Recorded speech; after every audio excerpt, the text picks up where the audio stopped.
Alors, moi, la première chose que je vais dire, c'est que, et ce n'est qu'un rappel, il y a eu, ou alors il y a désormais un avant 2025 et un après. Oui. Et l'après, c'est simplement que chaque Camerounais, peu importe l'endroit où il se trouve, sait aujourd'hui qu'il doit s'exprimer, qu'il peut s'exprimer et qu'il peut même se défendre de manière véhémente.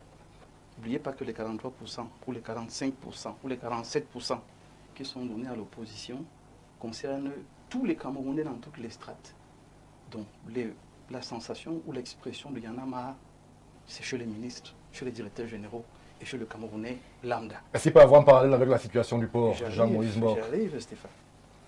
Ça rappelle à tous les Camerounais, peu importe les responsabilités qu'on leur a confiées, qu'ils ont des droits. Au port autonome, dans le décret 2019-034 du 24 janvier 2019, il y a deux choses. Je vais poser la question à Léonide. L'article 2, alinéa 1, le port autonome est une société à capital public ayant l'État comme seul ou alors unique actionnaire. Oui. C'est pour ça que c'est l'État qui s'en occupe. Il est l'unique actionnaire. C'est sa chose, on va dire comme ça. Maintenant, dans l'organisation du PAD, il y a un conseil d'administration, il y a le directeur général et toutes ses équipes. D'un côté, il y a deux tutelles. La tutelle financière qui est le MINFI, la tutelle technique qui est le Mintransport, mais l'institution tampon, c'est le conseil d'administration. Oui. Il me semble donc que la grosse erreur dans la gestion de ce dossier, c'est le fait qu'on ait éludé, qu'on ait jeté volontairement le conseil d'administration qui devrait être la structure. Tu devrais connaître au moins de ce dossier. Connaître le dossier et, parce qu'il connaît le dossier, prendre les désidérata du Mintransport, du MINFI et organiser même un conseil extraordinaire pour dire voici ce que l'État, l'actionnaire principal, a décidé. À partir de ce moment, le directeur général se plie. Il y a vice de forme dans la gestion de ce dossier. À vous écouter, Jean-Moïse Mbok, la question pourrait être, est-ce que port autonome de Douala est égal à port indépendant de Douala? Du tout, il n'est pas port indépendant, puisque je vous dis que le principal actionnaire, c'est l'État. Donc il appartient... Non, pas le principal, le seul. Enfin, le seul et unique, il appartient à l'État. Mais il est doté d'une personnalité juridique qui lui donne la capacité de gérer, mais sous le couvert du conseil d'administration. Oui. Donc c'est par échelle, il y a des échelles de décision qui vont dépendre du Pas DGA, sous l'autorité, qui pas vont le dépendre couvert. du DG. Et maintenant, l'autorité du conseil d'administration vient réguler tout ce qui est fait. Ça, on valide, ça, on invalide, ça, ainsi de suite. Donc, en fait, comme je dis, le véritable tampon entre le fonctionnement de la structure autonome, qui est le port, et l'administration centrale ou l'État, c'est le conseil d'administration. Oui, j'entends, on parle de toutes les autres structures, sans parler de celui-même qui est en fait la véritable couronne de transmission entre les deux structures. Donc aujourd'hui, première cacophonie, vous avez vu ce que le Mintransport dit. Il vous dit, on ne va pas chercher loin. Laissons-nous le texte, on ne va pas chercher loin. Oui. Le Mintransport vous dit, on a signé le contrat en 2015. Il a pris fin en 2022. Merci. Ça a quel sens? Ça n'a pas de sens. Mais vous voyez, dans la gestion de la vie quotidienne, on peut avoir des impairs qui se gèrent de manière responsable et ça ne ressort pas sur la place publique. Le premier problème ici, je parlais donc de l'indépendance, de l'autonomie, de cette ferme décision de ne plus subir de tous les Camerounais, qui amène donc le DG à se dire, mais c'est quelle histoire où mon conseil d'administration, qui est mon patron immédiat, n'est pas celui qui me communique l'information de valider ou d'invalider un contrat. C'est carrément une institution ou alors deux structures qui se lèvent et qui décident de manière publique.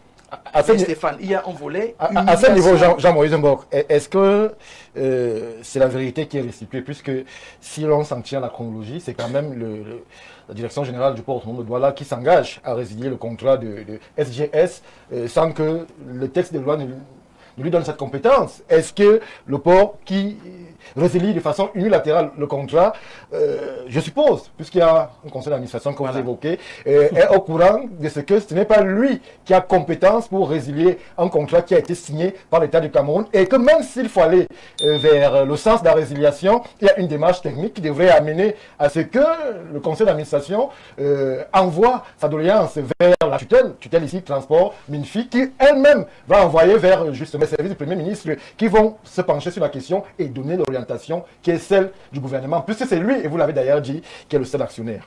Mais vous venez de restituer donc effectivement toute la vérité. Le directeur général du port autonome a le pouvoir de résilier ses contrats. As-tu entrepris cette démarche? Non, il n'a pas entrepris la démarche tout seul. Et dans la légalité? Allons-y progressivement.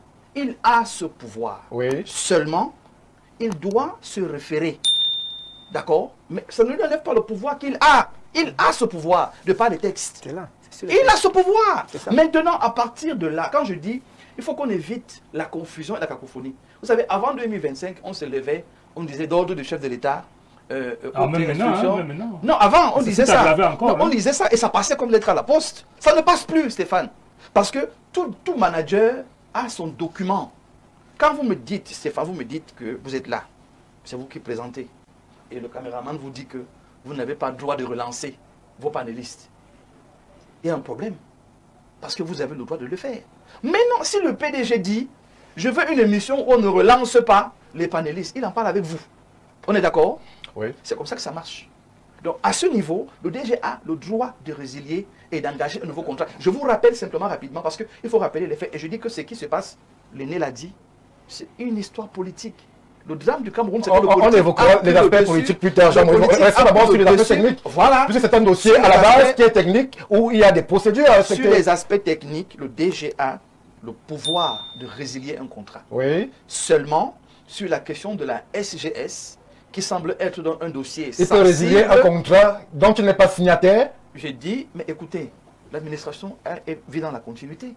Non, il n'y a pas de vacances. Non, il n'y a pas de vacances et c'est pour ça qu'on parle. Est-ce que le DG du port, directeur général du port autonome de Douala, peut résilier un contrat dont il n'est pas signataire, lui-même en connaissance de cause et en connaissance de la procédure technique qui peut amener à ce qu'un prestataire soit remplacé par un autre au niveau du port autonome de Douala? Mémorandum juridique de l'analyse de la situation. Oui. Sur la base de ce mémorandum, la SGS tombe dans le clos. Je vous rappelle qu'on a signé le contrat en 2015, pour 10 ans. Ça finit quand? 2025.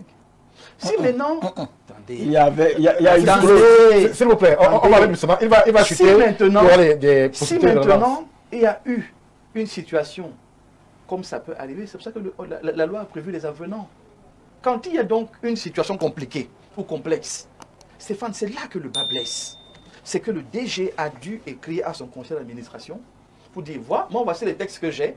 On a un contrat de 10 ans. A dû ou a écrit. Et comme nous sommes dans une logique de nationaliser les entreprises et qu'on a trans à la... Est-ce que c'est lui qui fixe le cap? Mais écoutez Stéphane, c'est dans les textes. Est-ce que c'est lui qui donne les orientations stratégiques de l'entreprise ou alors à l'État du Cameroun? Le DG a l'obligation des résultats.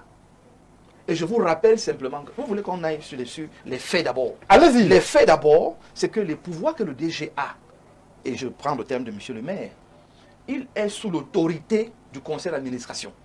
Il est impossible que le DG ait résilié le contrat de SGS sans s'être référé à son conseil d'administration. Qui intervient en 15e position. Bon, bonne question. Comment on appelle ça? Bonne question. Vice de procédure. À ce niveau, attendez, à ce Vice de niveau, ce procédure. n'est pas un vice de procédure. À ce niveau, le PCA prend le dossier, se réfère donc désormais à la hiérarchie qui est technique et financière pour dire, écoutez, voici une situation que nous avons en main. On fait quoi? Cela a été fait. Cela a été fait, Jean-Maurice Bob. Bien sûr. Ce n'est qu'un problème de communication interne. Et je vous dis encore, c'est quand cette session se passe, qu'on vient vous dire que non, en fait, c'était prévu pour 2015. Mais comme ça a commencé en 2022, on est obligé de revoir un peu le fonctionnement. Ce n'est pas là qu'on devait venir dire ça, Stéphane. Merci. Ça montre donc qu'il y a un problème en interne. Et je dis, et je continue de dire que dans un pays comme le Cameroun, si on veut gérer les choses de manière sérieuse, épargnez-nous le cinéma inutile.